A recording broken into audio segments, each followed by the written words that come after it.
സമുദ്രത്തിൽ ആണവ പരീക്ഷണങ്ങൾ നടത്തിയാൽ കണ്ടെത്തുന്നതിന് അമേരിക്ക കൊണ്ടുവന്ന നിരീക്ഷണ സംവിധാനമാണ് മരിയാന ട്രെഞ്ചിൻ്റെ രഹസ്യം വെളിപ്പെടുത്തിയത്.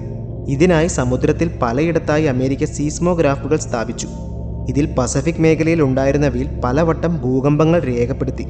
ഈ പ്രദേശങ്ങളെ ചേർത്തുണ്ടാക്കിയ മാപ്പിൽ മരിയാന ട്രെഞ്ചും മലനിരകളും ഉൾപ്പെട്ട പ്രദേശത്തായിരുന്നു ഇവയുടെ പ്രഭവ കേന്ദ്രം.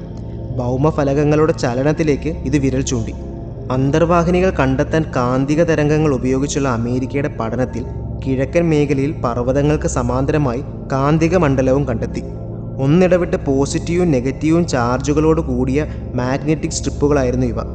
ഏറ്റവും ഉയരമുള്ള ഭാഗത്തിന് ഇരുദിശയിലും ഒരേ രീതിയിൽ പോകുന്ന ഈ സ്ട്രിപ്പുകളെ സീബ്ര സ്ട്രൈപ്സ് എന്ന് വിളിച്ചു. മനുഷ്യൻ കണ്ടെത്തിയിട്ടുള്ള ഏറ്റവും ആഴം കൂടിയ സ്ഥലമാണ് മരിയാന ട്രെഞ്ചിൻ്റെ ഭാഗമായ ചലഞ്ചർ ഡീപ്പ്. പസഫിക് സമുദ്രത്തിൻ്റെ പടിഞ്ഞാറൻ മേഖലയിൽ ഗുവാൻ ദ്വീപിൽ നിന്ന് 340 കിലോമീറ്റർ അകലെയാണിത്.